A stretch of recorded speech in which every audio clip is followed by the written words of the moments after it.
invitados de otras universidades, invitados universitarios de nuestra universidad y de otras universidades, y invitados interesados indudablemente en este tema tan importantísimo que indudablemente que cuando se me avisó, yo me sentí prácticamente involucrado con querer participar en este evento. Bien, la conferencia que hoy día se va a realizar, dado que lo está auspiciando la Universidad Nacional Federico Villarreal, en la persona de la señorita rectora, doctora Cristina Asunción Alzamora Rivero, de nuestro vicerrector de investigación, el doctor Pedro Manuel Amaya Pingo, y del organizador de este evento. Es muy importante mencionarlo, el director de la Dirección de Orientación, Tutoría Académica y Personal, el licenciado César Alberto Sánchez Paredes, profesor antiguo de la Facultad de Ingeniería Geográfica, Ambiental y Ecoturismo de la Universidad Nacional Federico Villarreal. Y agradezco la invitación de mi presencia en condición de moderador y de algún momento de repente hasta de orientador para que este evento se realice de la manera más óptima posible y sobre todo pues que marque algo muy importante que se nos ha estado escapando para todos los latinoamericanos y para todos los que estamos en esta parte de Latinoamérica y países del Caribe. Bien, yo soy el doctor Miguel Alba Velázquez, soy el director del Departamento Académico de Geografía y Medio Ambiente, también de la FIGAE, de la Facultad de Ingeniería Geográfica, Ambiental y Ecoturismo. En este evento vamos a tener apoyos administrativos como también logísticos, ¿no? En los apoyos administradores vamos a tener al ingeniero Pedro Cristian Chino Salcedo, a la ingeniera Ángela Susana Vargas Sánchez y en el administrador del Facebook también al ingeniero Alexander Jonathan Miguel Díaz. Vamos a tener se va a cumplir un protocolo en esta programación y quisiera que por favor se logre el objetivo de que se cumpla, ¿no? Para empezar, el expositor dispondrá del tiempo que crea por conveniente para que pueda desarrollar su tema sin ningún apuro, dado que consideramos que este es un tema que va a marcar un hito muy importante para nosotros los universitarios de las universidades latinoamericanas y especialmente las del Perú. 2, no se permitirá interrupciones durante el desarrollo del señor expositor. 3, los asistentes dispondrán de un tiempo pertinente para que puedan entregar sus preguntas, para que nuestro apoyo técnico pueda indudablemente hacer una selección de ellas para poderlas presentar pertinentemente para que el señor expositor pueda resolverla. Si las preguntas son muchas, indudablemente por el tiempo, de repente el señor expositor va a tener, digamos que seleccionar algunas y tendrá él igualmente la potestad de contestar o no las otras a través del interno, ¿no?, de su correo, si es factible. Entonces, el señor expositor tendrá las preguntas y indudablemente podrá también responderlas respectivamente si considera pertinente. También se menciona que se entregará un certificado al señor expositor por su ya adelantada excelente presentación, porque más adelante voy a explicar el porqué. 6, se entregará un certificado a los participantes en la fecha que la organización crea por conveniente. Muy bien. Bien. Entonces, voy a presentar al señor expositor al doctor Carlos Alberto Aquino Rodríguez. Y les voy a pedir, por favor, que presten extremada atención, porque en el contenido de su currículum vitae está prácticamente la razón de por qué este personaje peruano es tan importante para nosotros en el entorno de lo que él ya lo tiene claro en su enfoque con respecto a las universidades del Asia, ¿no? Con respecto a las universidades de la China, Universidad de Japón y Universidad de Corea del Sur. Bien, el doctor Carlos Alberto Aquino Rodríguez es economista, es investigador y es catedrático peruano especializado en economía internacional. Es uno de los principales expertos latinoamericanos en estudios asiáticos, principalmente sobre economía asiática, China y Japón. Además, un promotor de la participación del Perú en el Foro de Cooperación Económico Asia-Pacífico. Para él, este acercamiento constituye una ventana de oportunidades para el Perú. Estudios. Tiene doctorado por la Universidad de Kobe, 1989 a 1992. Especialidad en economía internacional, economía asiática, economía comparada de Asia y Latinoamérica. También cuenta con maestría en economía por la Universidad de Kobe, Japón, 1987 y 1989. Tiene estudios de idioma japonés en la Universidad de Osaka, Gaidai, en 1985, y después en la Universidad de Kobe. Atención, es el primer traductor oficial de idioma japonés en el Perú.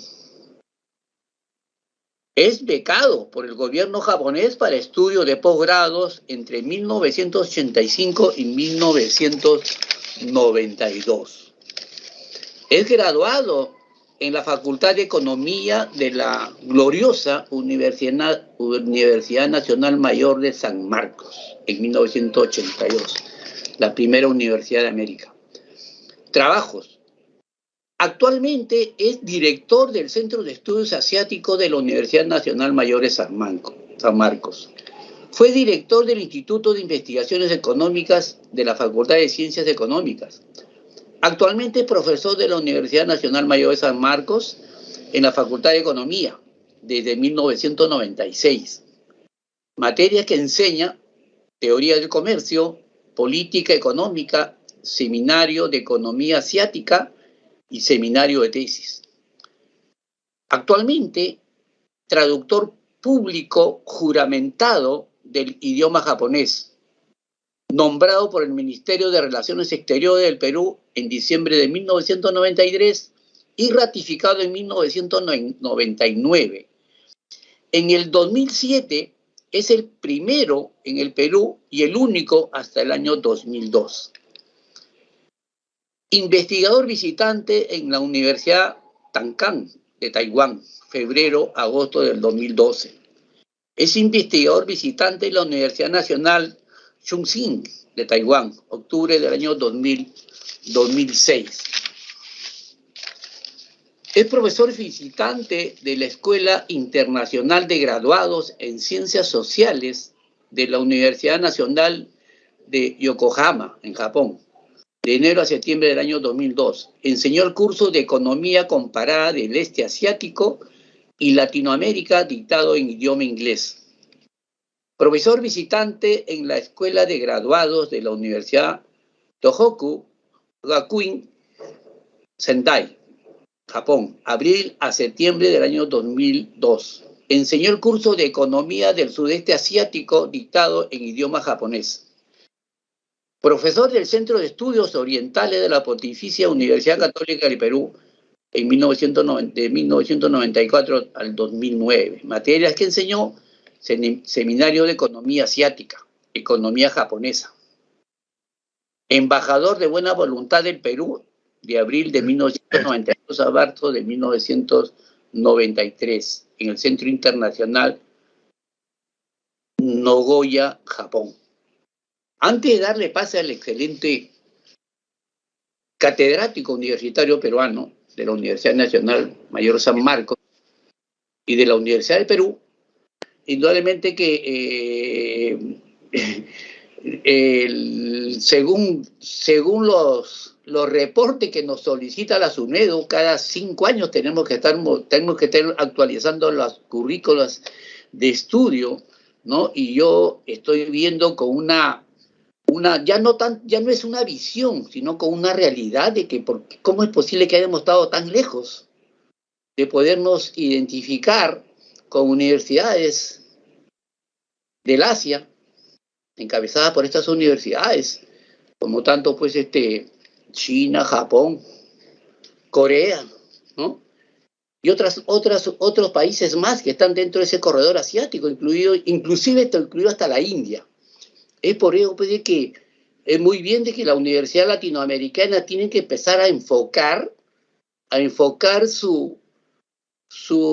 digamos, su par hacia estos destinos que ya prácticamente algunos visionarios han tenido a bien pues ir a aprender y también a enseñar en esta latitud tan importante como es el continente asiático.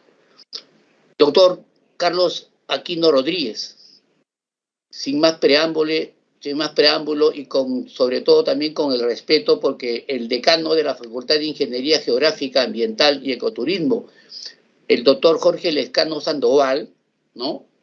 Me encargó también personalmente un saludo fraternal a su persona por el tiempo que va a dedicar a dictar, no solamente dictar, sino a que esto trasunte y nos llega a lo más interior para poder indudablemente tener un presente de lo que debe empezar a hacerse en las universidades peruanas. Al menos en la Villarreal pues no hemos visto hasta ahora esto, ¿no? Entonces, sin más preámbulo, doctor, le damos a usted la bienvenida y puede usted empezar cuando queda por conveniente. Bien, en primer lugar, muchas gracias a su tan amable introducción, el profesor Miguel Alba Velázquez, a usted, a su decano, a las máximas autoridades de la Villarreal y al profesor César Alberto Sánchez, parece que fue el que me contactó inicialmente, ¿no? Sí, bien, este va a ser el tema de mi exposición y vamos a tocar esos puntos que están ahí, ¿no? Educación universitaria, China, Japón y Corea del Sur, acceso, proceso y calidad del desarrollo. Yo, como se me presentó, soy profesor de la Universidad de San Marcos, pero también soy director, ¿no? del Centro de Estudios Asiáticos San Marcos, ¿no? Cuyas siglas están aquí. Les comento esto, esta es por supuesto tenemos página web también en la página de la universidad, pero manejamos muy seguido el Facebook, porque ustedes saben que especialmente los jóvenes siguen eso. Y les recomiendo que visiten esta página de Facebook del Centro de Estudios Asiáticos, porque aquí nosotros ponemos las actividades que realizamos en el CEA, ¿no? Entre ellos conferencias sobre Asia con profesores de las universidades, varias universidades que voy a mencionar aquí han sido conferencistas en los seminarios que nosotros hacemos, ¿no? Sobre Asia, desarrollo económico Asia, relaciones Perú-Asia, Latinoamérica, Asia y todo lo demás. Entonces les recomiendo que nos visiten ahí. Bien, este más o menos va a ser el temario que voy a desarrollar, ¿no? Una breve introducción y después pasaré a describir el sistema educativo en esos países, cómo es el proceso de ingreso a las universidades de esos países y cómo es las universidades y la importancia de la educación universitaria en el desarrollo de ellos, ¿no? Y también terminaré con unas conclusiones.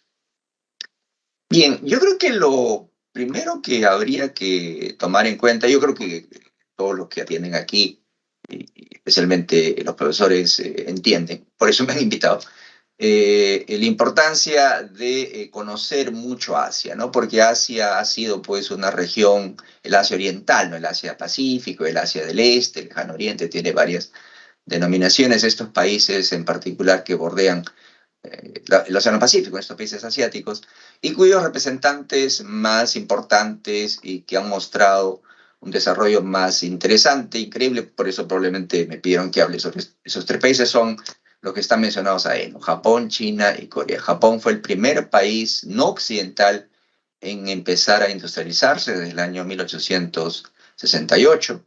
En la Segunda Guerra Mundial, Japón fue derrotado, el país fue devastado por dos bombas atómicas, pero ustedes saben, rápidamente se recupera en 10, 20 años, prácticamente se recupera. Y en 1970 ya se convierte en la segunda economía más grande del mundo, ¿no? El caso de desarrollo de Corea, China es más reciente. Corea, después de la Segunda Guerra Mundial, había estado colonizado gran parte o casi todo el siglo XX por Japón, pero se independiza después de la Segunda Guerra Mundial. Era un país muy pobre en el 45, incluso más pobre que el Perú, pero ha logrado convertirse en un país desarrollado, ¿no? Más de $30.000 per cápita, casi $35.000 per cápita. China es un caso más reciente. China, a partir de 1979, China empieza un proceso de reformas económicas que ha visto que el país crezca pues de una forma increíble. Y bueno, todos conocemos la historia de China. Entonces, ¿qué es lo que ha hecho posible este crecimiento extraordinario, ¿no? De que ha hecho posible que Japón y Corea son países plenamente industrializados y China está en camino a hacerlo también, ¿no?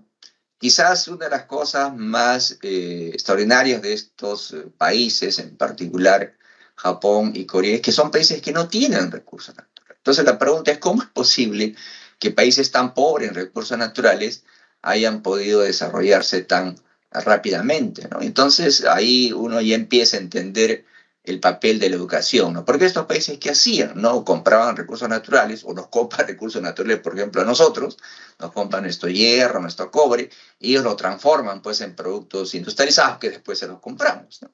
Y obviamente para poder hacer esta transformación de esta materia prima en productos de alto valor agregado, importante es la educación, ¿no? Porque si no tuvieran educación, si no tuvieran ciencia y tecnología, si no invertir en investigación y desarrollo para obtener estos procesos productivos que les permitan transformar estos recursos naturales en productos sofisticados, no podrían desarrollarse. Entonces, obviamente, la importancia de la educación, la importancia de la investigación y desarrollo que les ha permitido alcanzar esto, y esta es la materia justamente de nuestra conferencia, ¿verdad?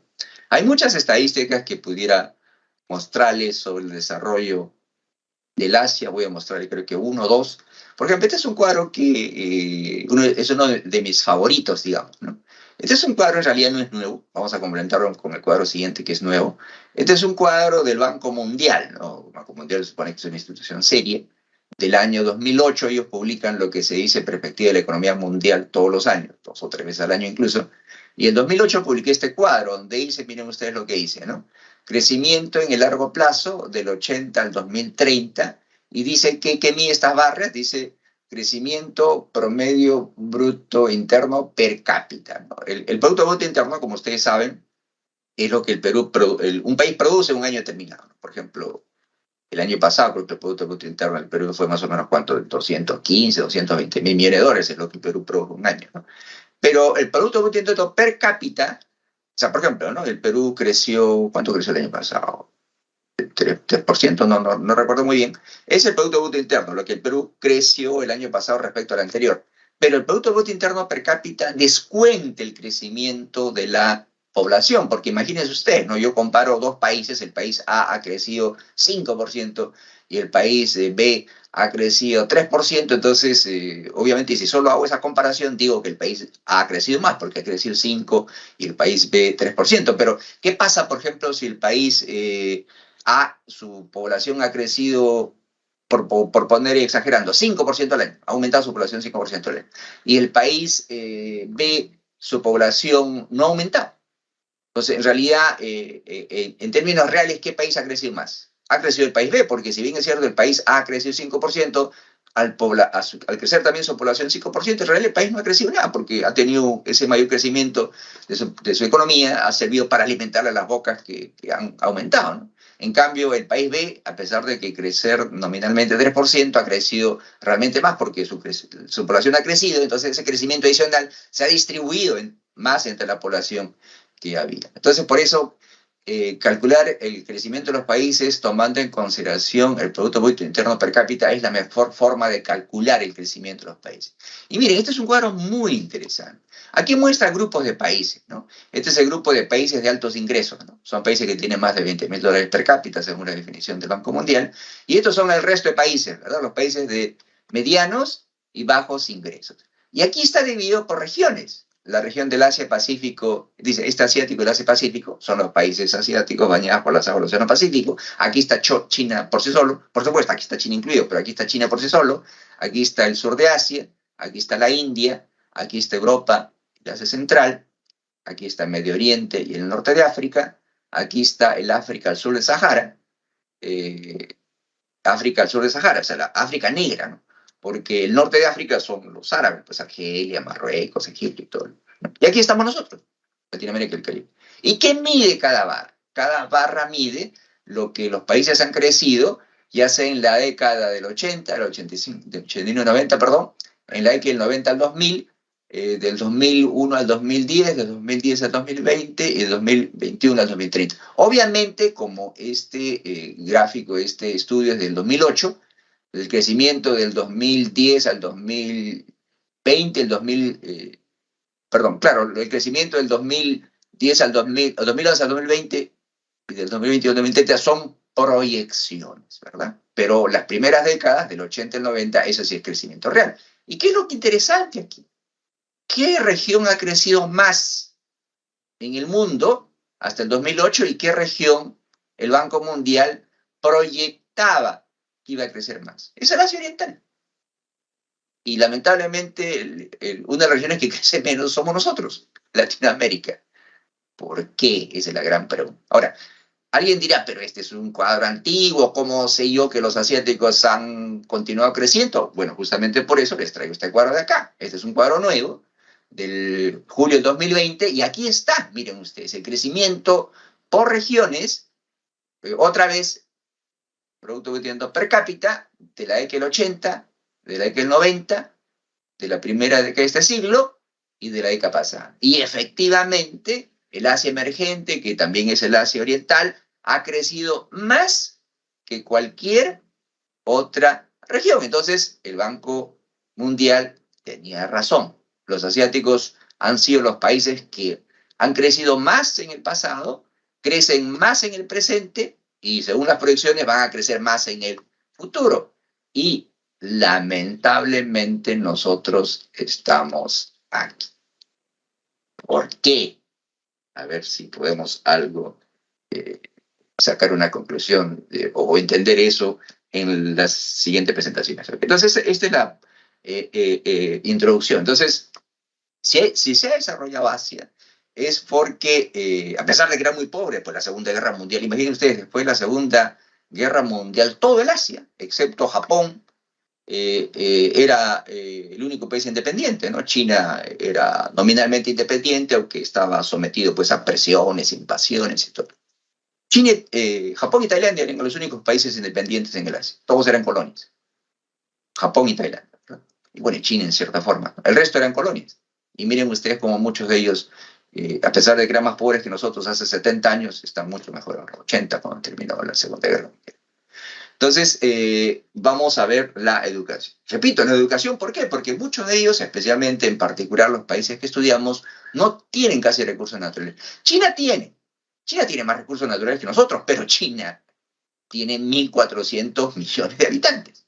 Entonces China tiene recursos, pero los que tienen no le alcanza para ese enorme país, para esa enorme población, para su enorme industria. Por eso vienen a países como el Perú a explotar el hierro, el cobre y todo lo demás. Y Corea y Japón tienen poquísimos recursos naturales, mineros poquísimos, petróleo y gas menos. Importan prácticamente todos estos recursos mineros y gas y petróleo.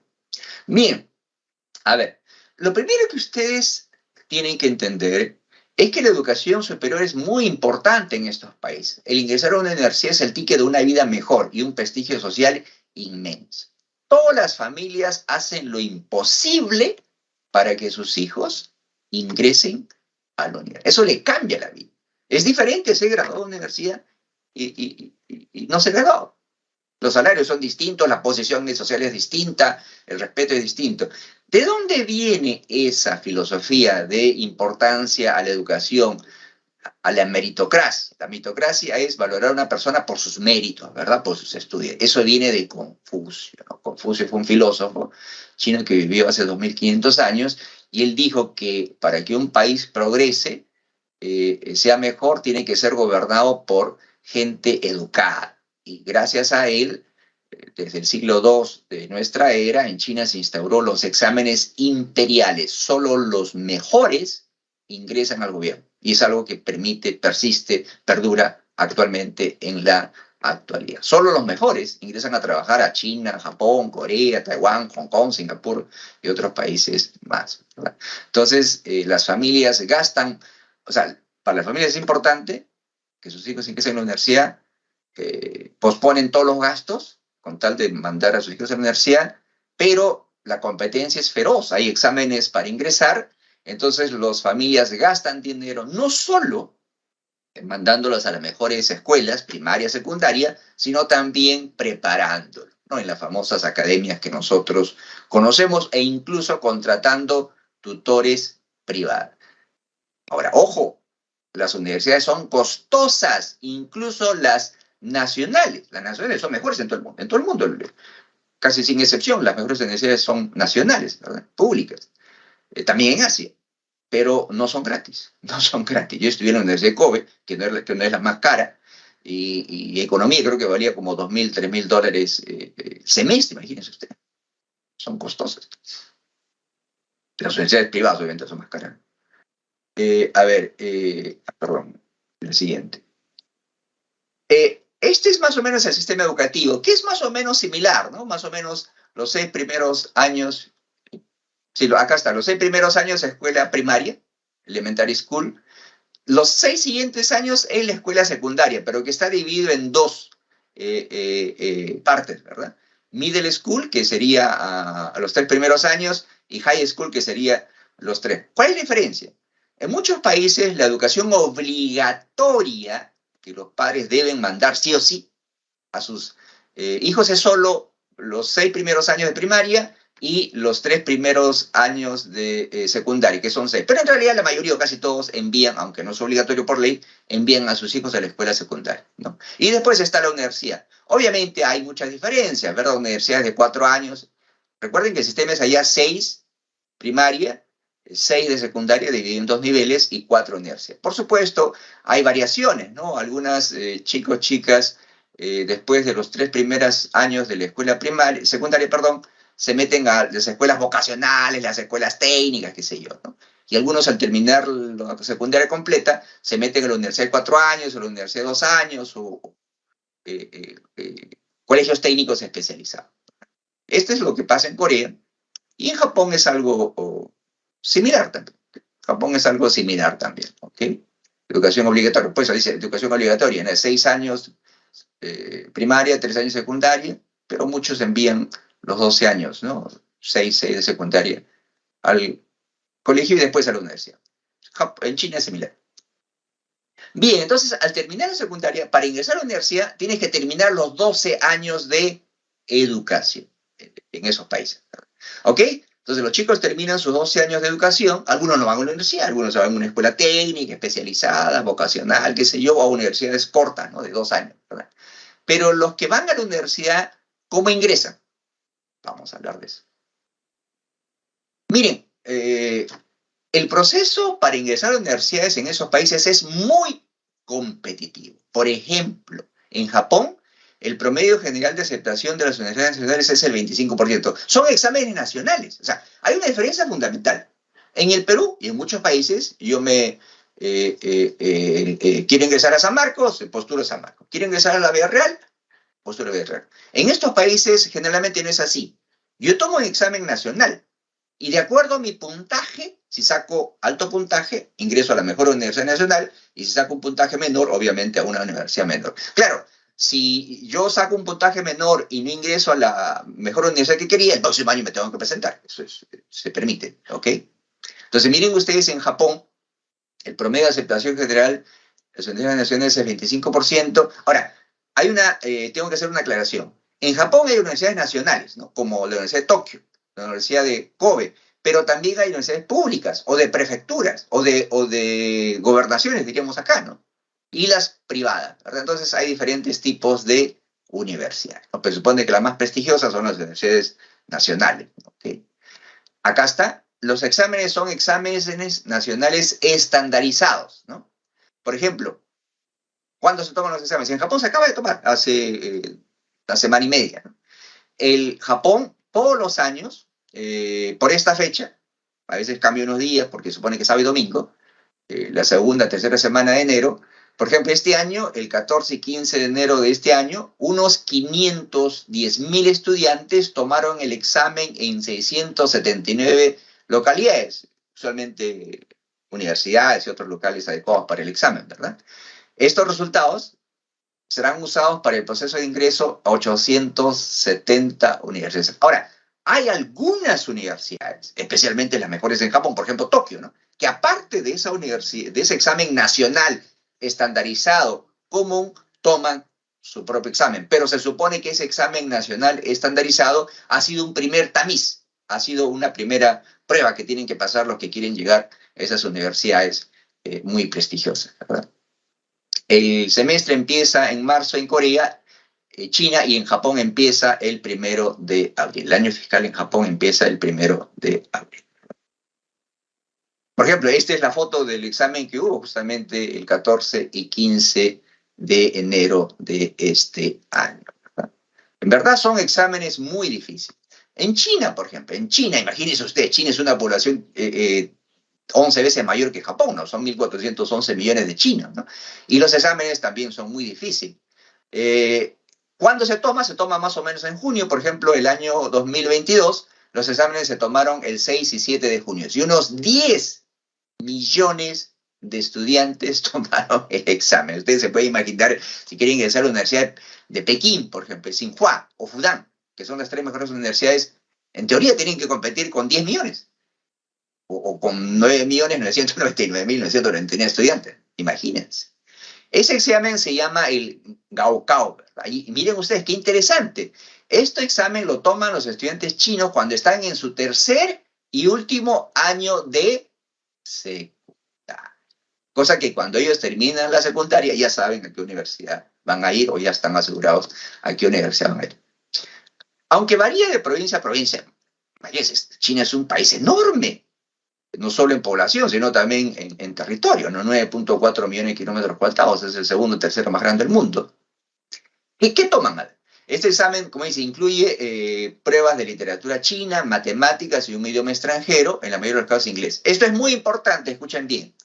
Todos los estudiantes en estos países tienen que saber inglés. Creo que aquí es una diferencia fundamental con el Perú. Todos saben inglés.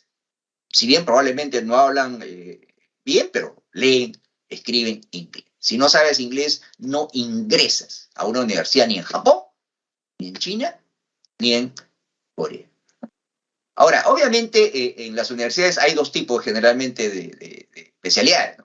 El área de ciencias humanas, economía, literatura, antropología, y el área de ciencia básica, pues ingenierías y todo lo demás. ¿Okay? Entonces dice, ¿no? Los estudiantes escogen, pues si los estudiantes eligen artes liberales como especialidad, deben tomar exámenes adicionales con historia, política y geografía, ¿no? Si eligen ciencias, tomarán exámenes de física, química y biología.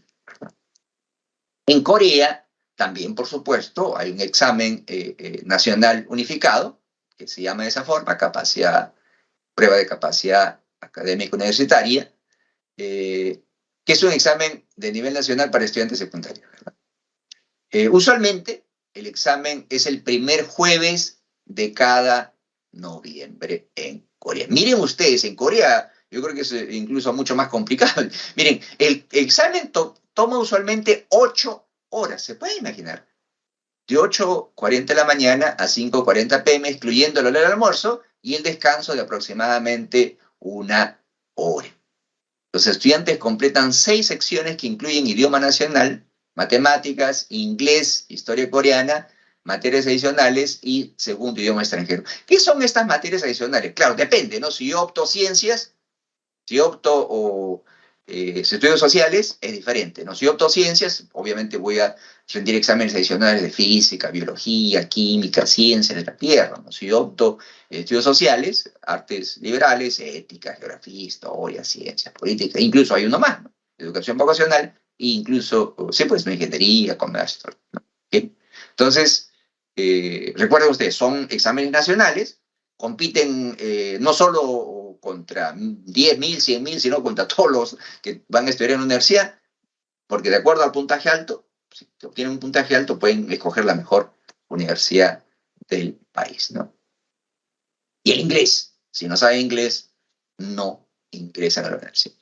Miren, estos países son muy religiosos, así que a unos le van a rezar a sus dioses, el dios budista, shintoísta, el que crean, para ingresar. Ahora, escuchen bien, en estos países no solo hay exámenes para ingresar a universidades, en varios de ellos, para ingresar a una buena escuela secundaria hay exámenes.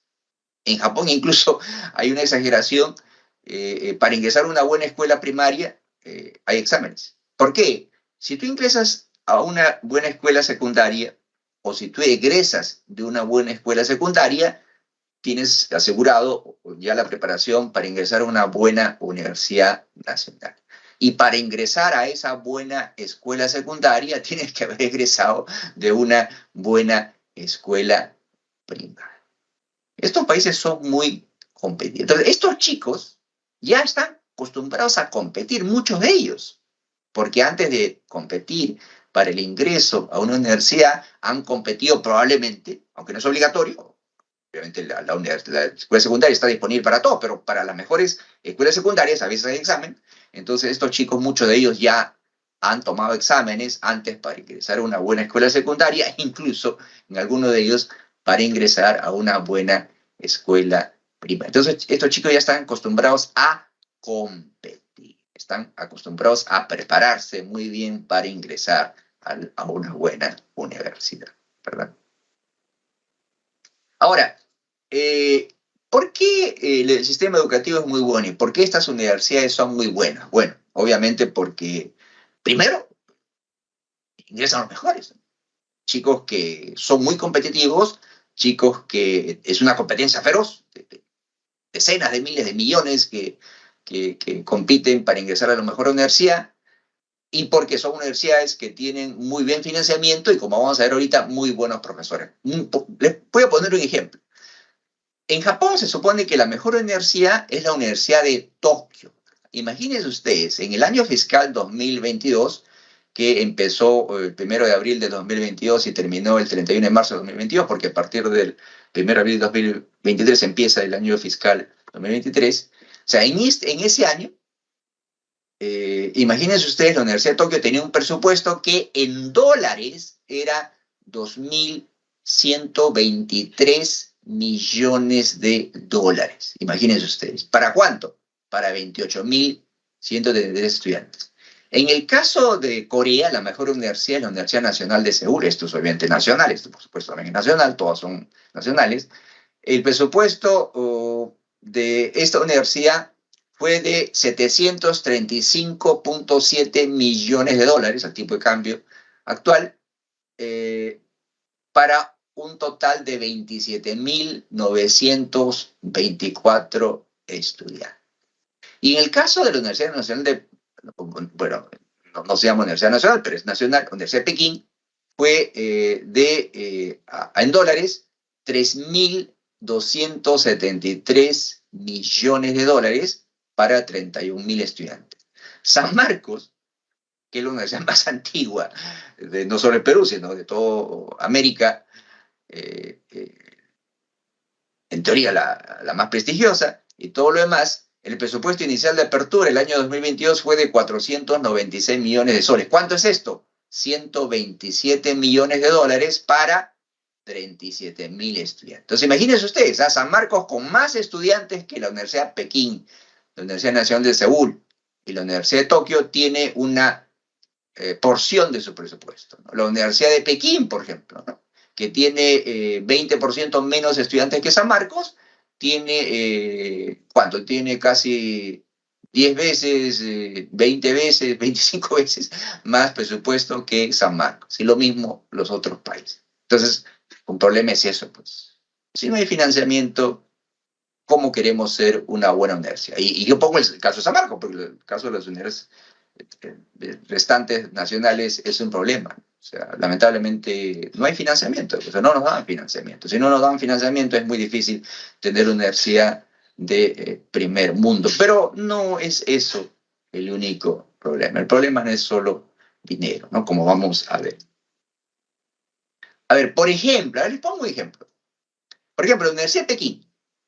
Tienes 31.873 estudiantes, de los cuales alumnos de pregrado son 53%. Imagínense ustedes, estudiantes de posgrado. O sea, tiene casi la mitad, escuchen, de estudiantes en las maestrías y doctorado o postdoctorado, ¿no? O sea, ¿una universidad qué es?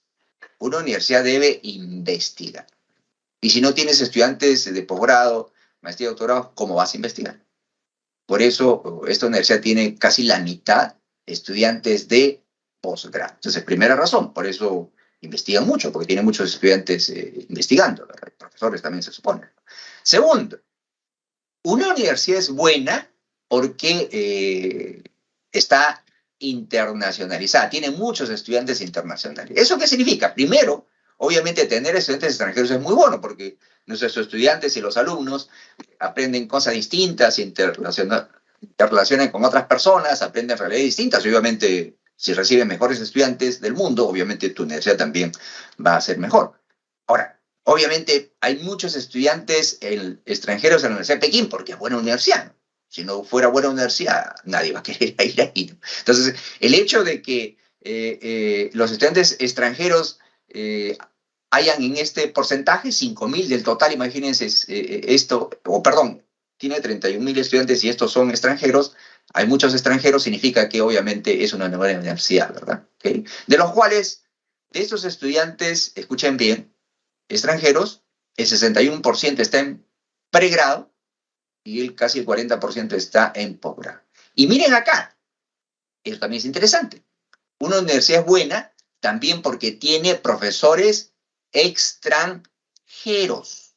El 23% de los profesores en la Universidad de Pekín son extranjeros. Hay muchos extranjeros, se lo digo yo, que soy un profesor visitante en Japón, en Taiwán y todo lo demás, y conozco muchas universidades por allá, ¿no? Reciben muchos estudiantes extranjeros y profesores extranjeros, invitan a que les enseñen.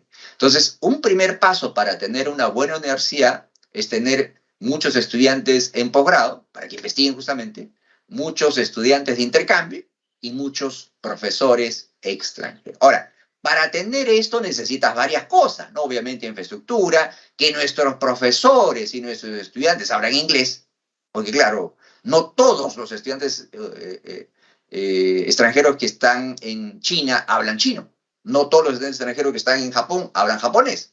Entonces, el inglés es el idioma internacional. Y lamentablemente ese es un problema, creo, con muchas universidades nacionales, ¿no? Muchos estudiantes e incluso profesores no hablan bien el inglés, ¿no? Ese es el problema.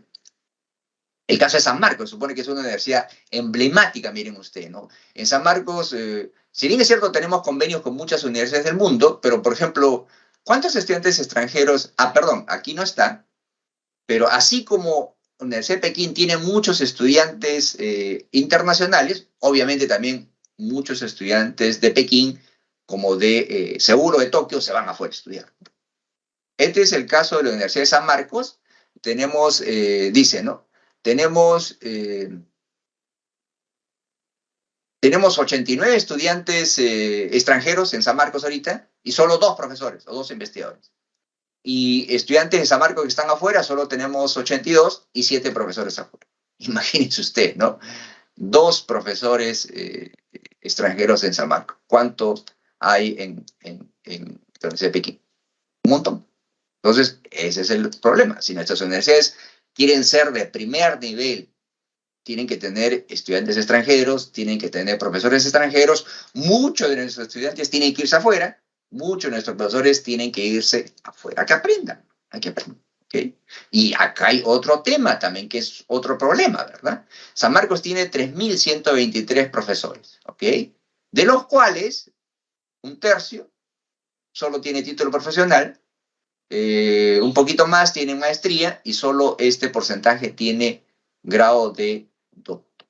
Ese es otro problema de nuestras universidades. En esas universidades de Asia, desde hace 20, 30 años, si uno quiere ser profesor, tiene que ser doctor. Si no es doctor, no puede enseñar. Incluso para ser profesor auxiliar tienes que ser doctor. Para ingresar a la carrera docente tienes que ser doctor. Entonces, es un tema que nuestras universidades deben cambiar, ¿no? Y yo agregaría algo acá. Si no solo es importante tener maestrías, no solo es importante tener doctorado, incluso, sino que muchos de estos profesores en Japón, en Corea, en China, tienen doctorados, maestrías de universidades extranjeras. Porque si unos obtienen doctorados y maestrías en sus universidades, a veces puede pasar cosas medio raras. Lo mejor que se vayan afuera. Y las mejores universidades mejor. ¿Okay? Entonces, es un problema. Yo pongo el caso de San Marcos, pero es un problema común para muchas universidades nacionales, con excepciones. Miren, voy a poner dos rankings, ¿no? Hay varios rankings internacionales, ¿verdad? De las mejores universidades del mundo. Obviamente ustedes saben, no es ninguna novedad, que aquí prácticamente tienen un monopolio, ¿no? Las primeras 10 universidades prácticamente son o de Estados Unidos o de Reino Unido. Por ejemplo, en esta de Time Higher Education, la última, primero está Oxford, ¿verdad? Del Reino Unido, y después están las universidades de Estados Unidos, Harvard, Cambridge. Perdón, esta también es del Reino Unido. O sea, Oxford y Cambridge, Reino Unido, son muy buenas universidades. Después vienen las de Estados Unidos, Harvard, Stanford, Massachusetts, MIT, ¿no? Y en este ranking aparece, miren ustedes, en el puesto 16, Tsinghua, que es otra buena universidad en China, y Pekín. En China las tres mejores universidades son la de Tsinghua, la de Pekín, o depende del ranking, está primero Pekín, después está Tsinghua y Fudan. San Marcos tiene un convenio con Fudan y actualmente tenemos 3 estudiantes de Fudan aquí de intercambio en San Marcos, ¿verdad? Después aparece entre los 20 primeros en este ranking la Universidad Nacional de Singapur, más abajito aparece la Universidad Nacional de Seúl y la de Tokio. Singapur también es un país que tiene excelentes universidades. Singapur es una miniatura, país pequeñísimo, pero con un sistema de educación también superior e impresionante. En este ranking de aquí, que es uno nuevo, que está dando mucho que hablar, se llama Shanghai Ranking, también obviamente no hay ninguna novedad, aparece entre los 10 primeros las mejores universidades de Estados Unidos, ¿no? Otra vez Harvard, Stanford, MIT, y aparece, miren ustedes, puro Estados Unidos, Reino Unido. Acá aparece una francesa, y acá aparece la Universidad de Tokio, Japón, miren ustedes. Aquí aparece la Universidad de Tsinghua. Entonces, las 10, 20 primeras universidades prácticamente son monopolio de las universidades de Estados Unidos y Reino Unido, y del 20 para abajo, o depende de ciertos rankings, un poquito antes aparecen las universidades de Asia, y las de Japón, las de Corea, y la de China y Singapur, que también es muy buena. Entonces, repito, en Japón es la de Tokio, Kioto, Osaka, Nagoya, Kobe, más o menos por ahí. En la de Corea es la Universidad Nacional, ahorita vamos a hablar de eso, la Universidad Nacional, ahorita hablamos de Corea. Y en la de China es la Pekín, o Tsinghua y Pekín, y la de Fudan, ¿verdad? ¿Okay? A ver, entonces, las universidades son muy buenas, por todas las razones que les he escrito. Tienen buen financiamiento, los mejores estudiantes, los mejores profesores, son universidades internacionales y todo lo demás. Obviamente estas universidades cumplen un rol fundamental, ¿no? Porque ahí se hace investigación y desarrollo, ¿no? Y escuchen bien esto, las ciencias básicas son muy importantes. En muchos de estos países más prioridad tienen en las ciencias básicas que a la humanidad, como vamos a ver ahorita, y la meritocracia es fundamental, ¿no? Les voy a poner un ejemplo, miren ustedes, este es un, voy a glosar una cita, dice, el Ministerio de Administración Pública y Seguridad, que es el que selecciona quienes trabajan en el Estado en Corea, dijo el martes que de los 307 funcionarios, ¿no?, de mando intermedio que fueron reclutados a través del examen para ingresar al gobierno, también hay un examen para ingresar al gobierno, dice, en promedio, los que ingresaron en este periodo, de estos 307, 70.4% fueron de las llamadas universidades SKY, las mejores universidades de Corea.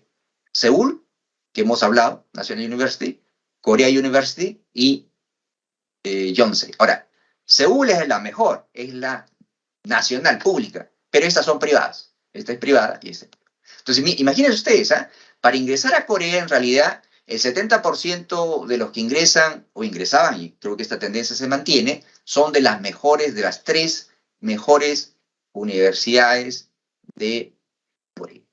En Japón también había algo similar, aunque en los últimos años ha cambiado, pero hasta hace 20 años el 30% de los que ingresaban a trabajar al Estado eran, los mejores eran de la Universidad de Tokio. ¿Por qué tienen buenos gobiernos? Porque tienen los mejores funcionarios, eso es obvio. Hay una meritocracia. ¿Cuánto gastan estos países en investigación y desarrollo? Este es del Banco Mundial. China el año 2021 gastó 4.81% de su Producto Bruto Interno. Este es coreano. Japón gastó, ¿cuánto? 2.6 más o menos. Y China, 2 y pico, ¿no? ¿Cuánto gastó Latinoamérica? En promedio Latinoamérica gastó 0.5, 0.6%. ¿Cuánto gastó Perú? 0.15. Bueno, si gastan más, obviamente, investigan más, es obvio.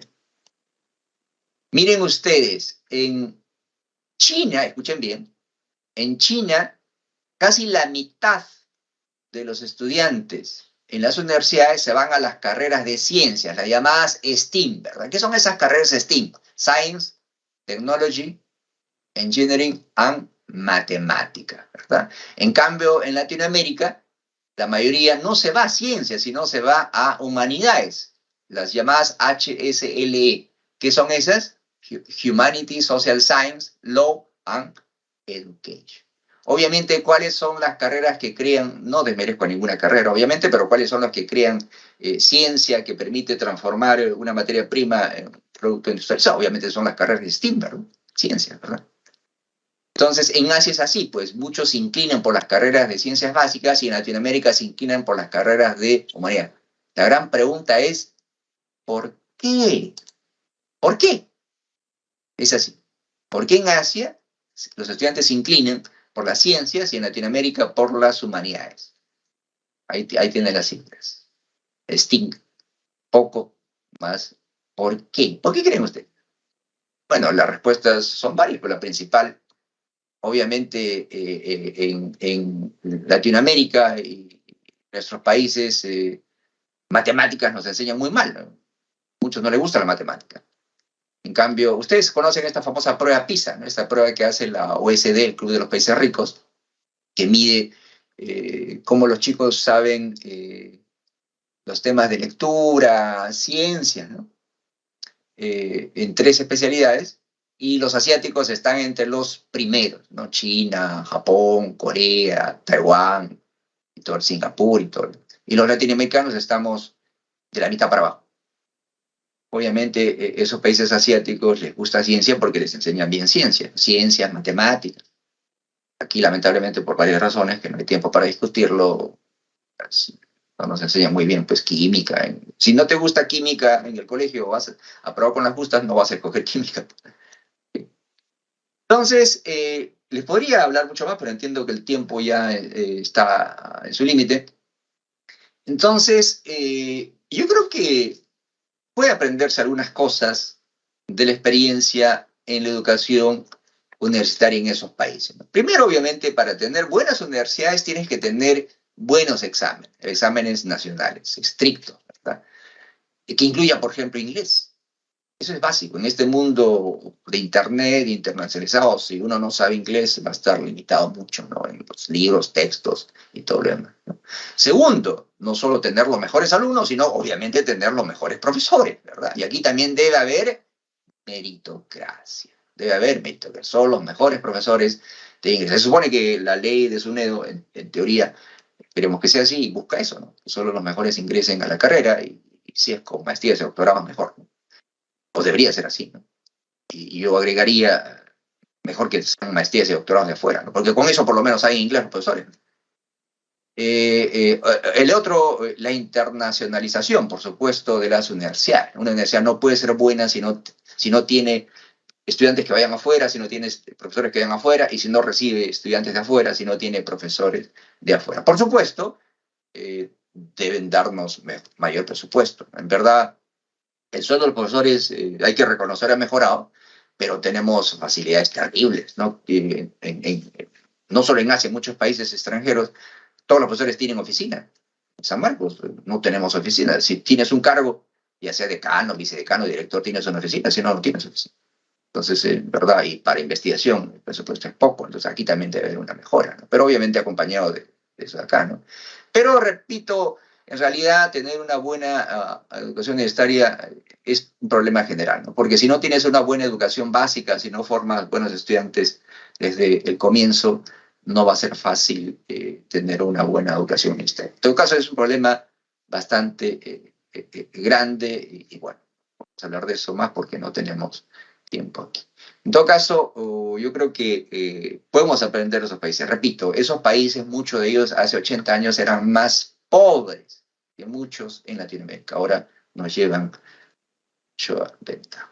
Bien, eso sería todo y gracias por su atención. Muy bien, una felicitación,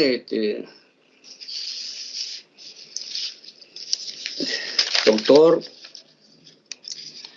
Carlos Alberto Bueno Rodríguez. La verdad que esta visión que usted, ya no es una visión, sino esta realidad expuesta a una realidad latinoamericana y sobre todo específicamente suramericana, nos hace un análisis comparativo de, digamos, lo que ya venimos percibiendo en estos últimos, sobre todo desde el año 2010, respecto a las universidades latinoamericanas y su ranking dentro de los rankings mundiales. San Marcos creo que es la mejor universidad del Perú. San Marcos creo que está en el ranking 500, creo, ¿no? Por ahí estamos, sí. Sí, está en un ranking 500, ¿no? Entonces imagínense ustedes las otras universidades, también la Universidad Católica, la Universidad del Pacífico, por ahí empezaron a entrar. Indudablemente que muy poco se ha visto por parte de las universidades latinoamericanas y específicamente, creo, doctor, por parte de la Universidad Peruana, esto de la expectativa de que nuestros productos, nuestros mejores, digamos, dado que en el Perú se viene practicando colegios de educación secundaria que seleccionan a los mejores estudiantes a nivel nacional para que puedan ingresar a las mejores universidades del Perú, ¿no? De repente cambiar de ruta respecto a que estos mejores estudiantes de secundaria realmente pueden direccionarse a universidades del mundo.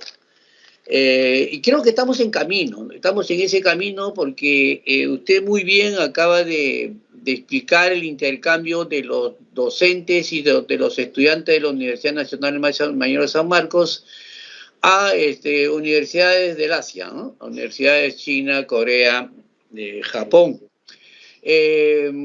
Pero también tenemos estudiantes que también están estudiando becados en Rusia, en Singapur y otros lugares también del Asia, ¿no? Pero digamos, reiterando muy bien su análisis que usted nos hace respecto a las universidades asiáticas, indudablemente puede que la data que yo tengo respecto al Japón, usted muy bien le ha explicado, pero doctor, con respecto a China desde el año 2000, por ejemplo, ¿no? De este siglo XXI, indudablemente que ya empieza a despertar, pero con antecedentes que empezaron a trabajarse, porque la Universidad Nacional de China no iba a desarrollarse si es que no iba a contar con aporte de capital privado. El capital privado, los inversionistas de las industrias empiezan a dar un aporte, y en ese sentido, pues, algo que usted muy bien ha mencionado, pues, que yo un poco también conozco, es de que la carrera élite en la China es la ingeniería, ¿no? En casi todos los ministerios que yo tengo porque yo dicto el curso de Defensa Nacional aquí en la Villarreal, ¿no? Y por tema del curso de que he aprendido bastante de los países asiáticos, sobre todo de China, que estoy leyendo últimamente, digo últimamente porque estoy metido del año 2005 en esto.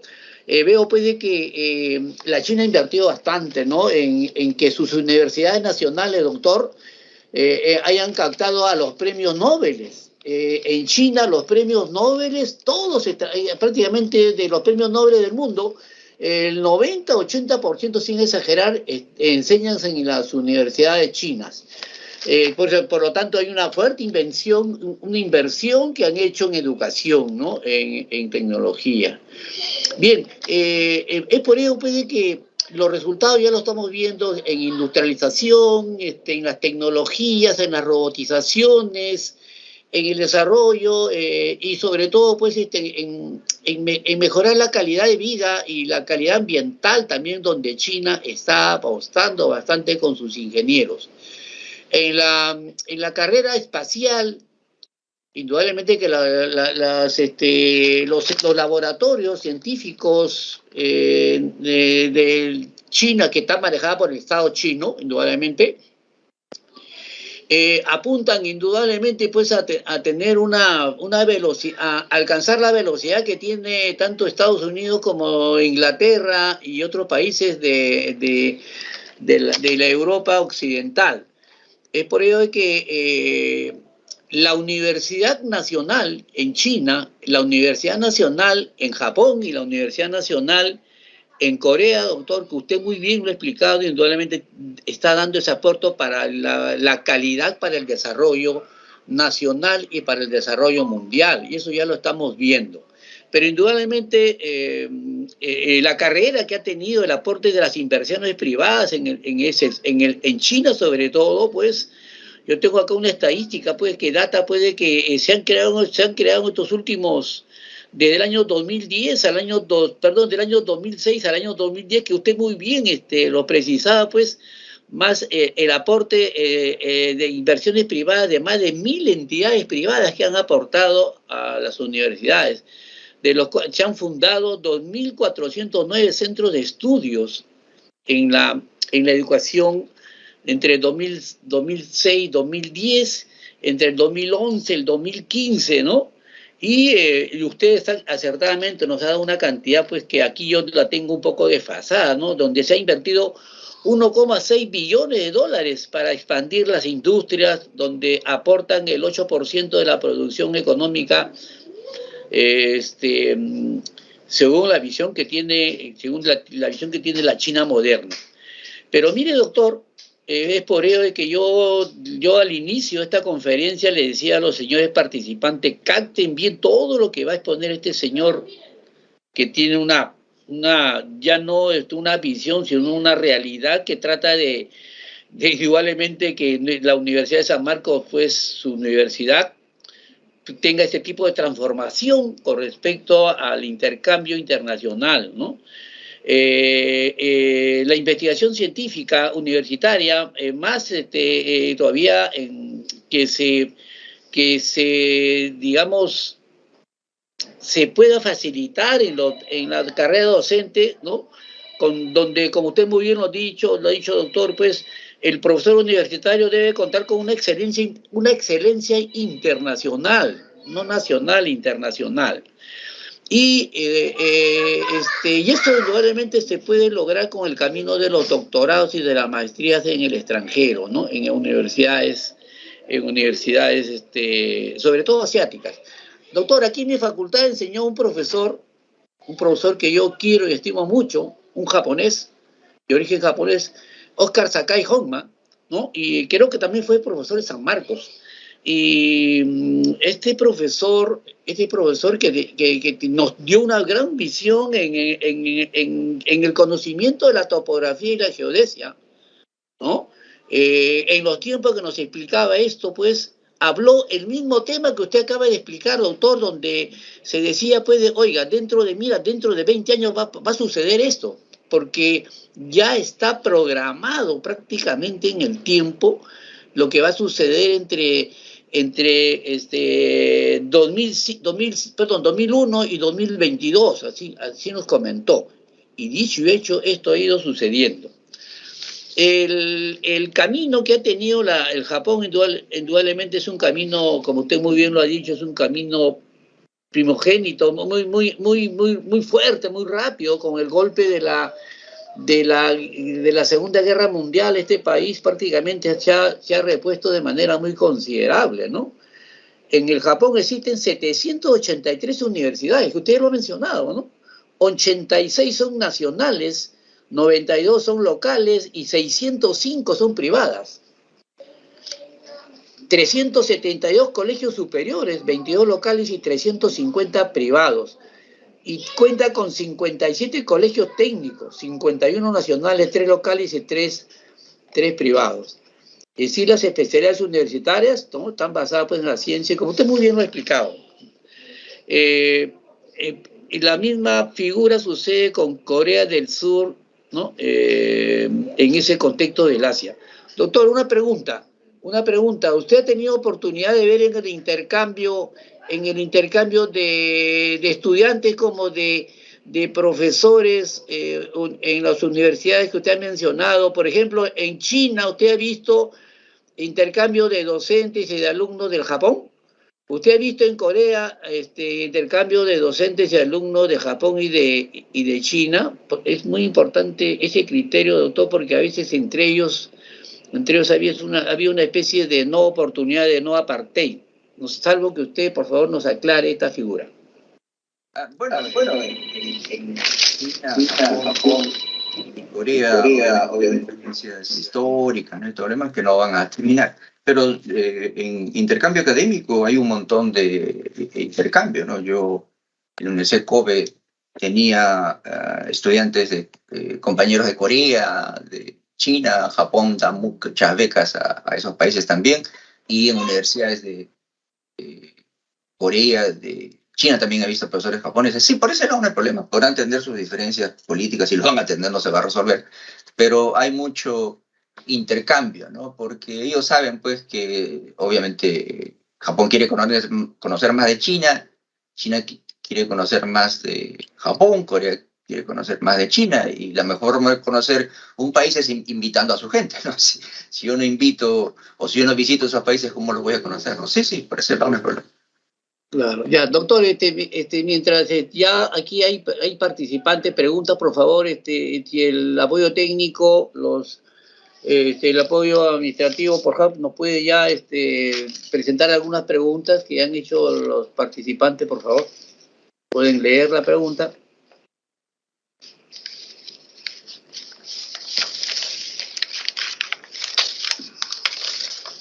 Por favor, Pedro Cristian Chino dijo que iba, o la señorita Angélica Susana Vargas nos iban a ayudar con las preguntas. Por favor, ¿podrían presentar las preguntas?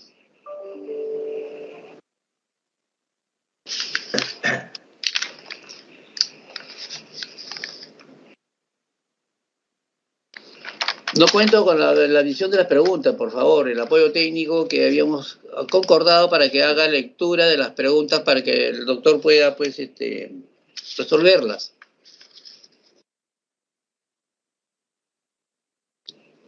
En todo caso, yo me tengo que ir en 5 minutos, disculpen. Les reitero mi invitación para que puedan visitar la página de Facebook. Los invito en realidad a los eventos, nosotros hacemos muchos eventos, así que los espero ahí.